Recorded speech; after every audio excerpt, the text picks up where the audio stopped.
Hello everyone, welcome back to my channel, or welcome if you're new. I am so excited about today's video. I'm going to be sharing tips and tricks and everything that you need to know before you start an Etsy shop. So if you're thinking about starting an Etsy shop or even thinking about starting a business in general, then this will be a great video for you to watch.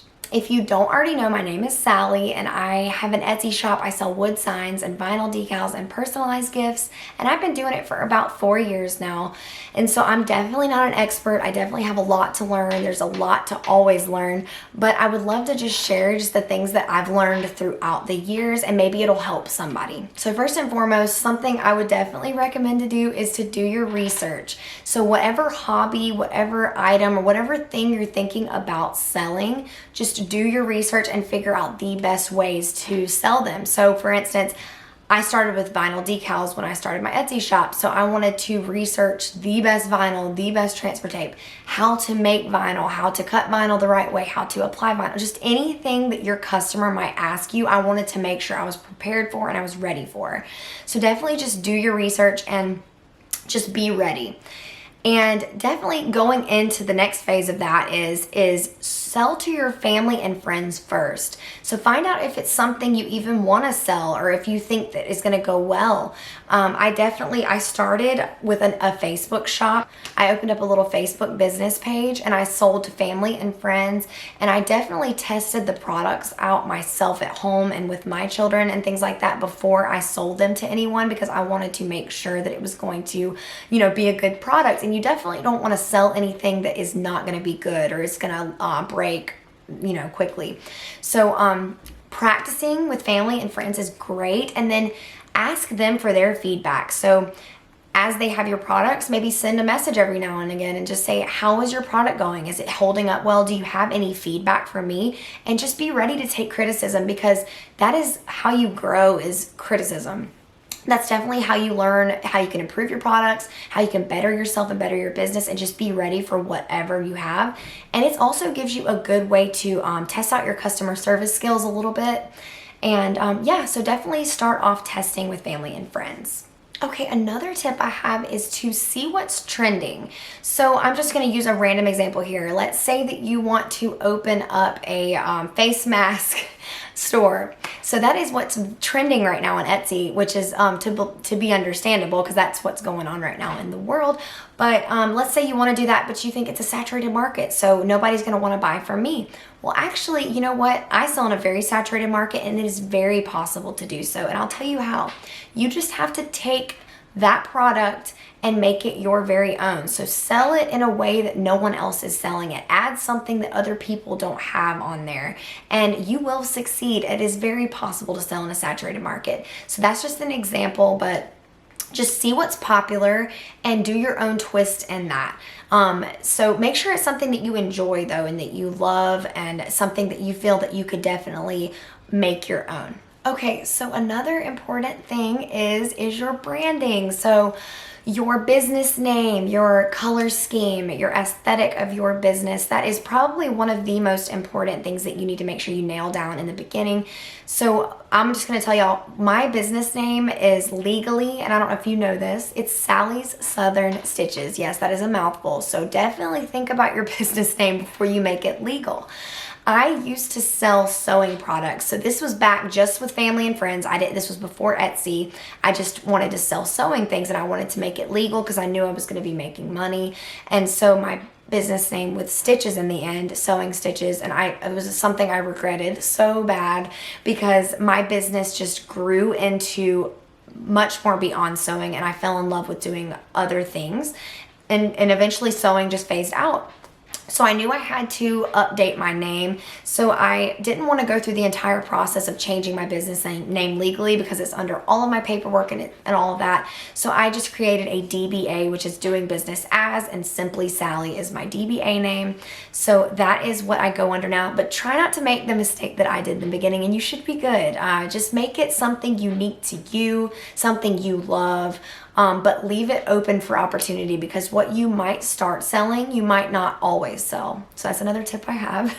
And with your branding, you want to make sure you pick a color scheme that you love, and you can always change your branding throughout your career. I have several times.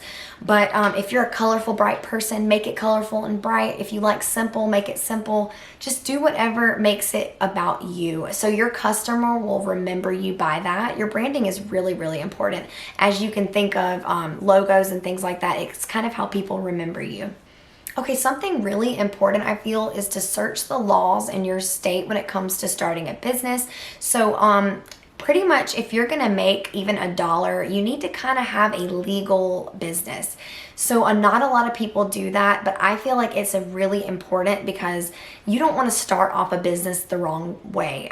You want to just start it off right. That's what I did. I created my entire business for less than $200 and that's everything. That's filing my business legally, getting my EIN, registering my LLC with my state, and it honestly was not that hard. So if you want to start off the right way, just go ahead and just research your state and their laws with businesses, because Etsy does have, if you start making money, and it's a certain amount, they'll send you forms at the end of the year for taxes, and you kind of just want to be ready for all that, because it would be a lot if you did start your business off and it just took off and you were making a ton of money. You want to just have your business legal. Another thing involving kind of the legalities of things, and I definitely wanted to mention it, is check and make sure that you are not going to be selling anything that might have a copyright or infringements or anything like that, because Etsy really nails down on people that are stealing other people's property. So if you're trying to sell Mickey Mouse or Disney related things, or that's just an example, somebody will find you and you could get sued, and it's really not something that you want to mess around with. So just be very, very careful when it comes to things like that. Everything that I sell, if I have a saying or words or anything like that, you can get in a lot of trouble for using even words that people trademark. So just research, and there's websites that'll help you learn what is trademarked and what isn't. And you definitely just want to avoid all of that on Etsy or anywhere, really, any business, because they will find you, and like I said, they can sue you. So you don't want to get involved in that. But don't worry though, because once you do your research and see what to stay away from, it's really easy to avoid. Okay, another thing, make sure when you're about to set up your Etsy shop, you get your social medias ready. I definitely recommend starting your Instagram page, your Facebook page, and letting family and friends know that you're about to start your Etsy shop. And maybe you can have a sale or something to start off your shop, just to kind of like lure people in to shop with you in the beginning. It's a good idea to kind of have like a grand opening and just let everybody know what day you're opening, get people hyped, and have your items and stuff ready, and just it gets people excited and ready to shop with you.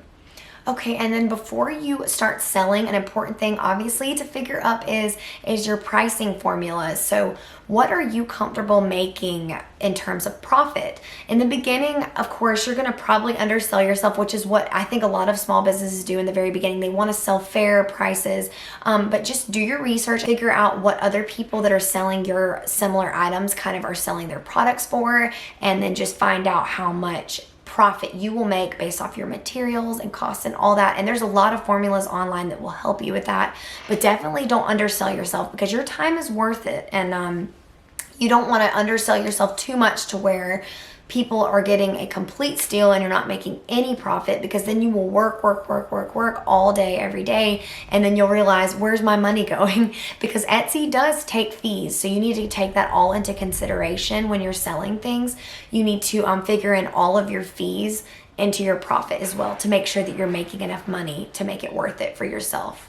Okay, and then going into kind of with the pricing, you want to make sure that you are researching your shipping methods and all of that. It's very, very important when it comes to selling your products. You want to make sure that you know how to ship them, how to safely ship them, what you need to package. You don't need to go online and pay for the most expensive packaging. You can get a lot of stuff very cheap and free right where you are. I get my bubble wrap at Sam's Club. I get a huge roll for like $11. You need to just research the best ways and the best things that you need. And you know, your post office or local shipping company can help a lot with that. They can kind of weigh your package for you. Like, let's say you know what you're going to be selling and you need to know what to price it. Take it to your post office and then weigh it for you, and they can help you figure that up. And Etsy actually gives you a discount for when you ship with their labels, if you purchase their labels through online. And so that will be a lot, you know, cheaper doing it through them. Etsy did kind of start pushing the whole free shipping guarantee thing, where they want their sellers to kind of have free shipping, but you can figure that in with the price of your goods. So I did that with a lot of my products because it just makes it a lot easier. And customers like the whole free shipping, like, ooh, if I spend this price, I'll get free shipping. So that's something definitely. So another important factor on Etsy is SEO. So if you don't know what SEO is, it's search engine optimization, and it is so important. It is basically how you get found on Etsy. So when you type in, like, let's say you're looking for a hat and you're typing in crocheted hat on Etsy, all of the people that you see lined up and all the listings, those are people that have super good SEO. So if you see them on that first page, you know that their SEO is good. So their title, their tags, their description of their listing, all of that is in an algorithm on Etsy, and that's how you get found. So definitely research that. And I'll do another video going more into depth on that. But SEO is so important. And leading into that, you definitely want to make sure your photos are top notch. So in the beginning, I had absolutely terrible photos. Now that I look back, it wasn't the best. The lighting, it was kind of dark.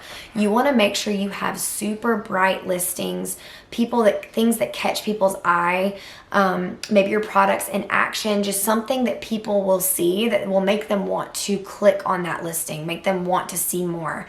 So pictures are so important, and you don't need a fancy camera. I actually have a really nice camera, but I use my good old cell phone to take my pictures. So just have a picture that looks very good, and that kind of ties into your whole SEO. It'll make more people click on your photo and your listing, which makes Etsy know, hey, there's a lot of people clicking on this. These people must really know what they're doing, and then they push your products a little bit more. Okay, and then something else super important is just make sure you have a ton of items ready to list. So you don't have to do them all at once, but Etsy likes a lot of activity in your shop. So if you're constantly pushing listings or you have a ton of items, they like that because a lot of people are seeing your products, and it gives you more of a chance to get a sale. So just have a lot of items ready to be published, and you can even have them ready, and you can set up a schedule for yourself that works for you, maybe like a new item every day or a new item every week or whatever, but just make sure you're constantly putting new items on there. Just having one or two doesn't give you a good opportunity to get a sale, as if you had 10 to 15 to 20 items in the beginning, it gives you that times more of a chance of getting a sale. So just be ready to list a ton of items. I definitely didn't start off with a lot, but as I continued to grow on Etsy, I would push more listings, and I started getting a ton of sales. So if you start off with a lot, you have a very high chance of getting good sales. Okay, and then last but not least is don't set your expectations too high. Know that these things do take time, and if you do your hard work and put hard work into it and you have a goal set in mind, you can do it and it will grow. You just have to have faith in yourself, and you have to just do your research and just figure out the best ways to do things and the best products that you can make and how to make your products the best, and just how to work with people, have good customer service, and you will thrive on Etsy. So like I said, I'm not an expert, and I just wanted to share just a few tips that I had. So I hope that maybe y'all learned something in this video. If you're thinking about starting an Etsy shop, let me know what you're thinking about starting down below. Or if you have an Etsy shop, let me know. I'd love to check it out, and I absolutely love supporting other small businesses. So yeah, if y'all like this video, please like it and subscribe if you haven't already. I really appreciate you watching this video. And like I said, stay tuned because I have a whole series coming of this whole Etsy selling journey. And I would love to help some of y'all out. So thank you again for watching, and I will see y'all in the next one. All right, bye.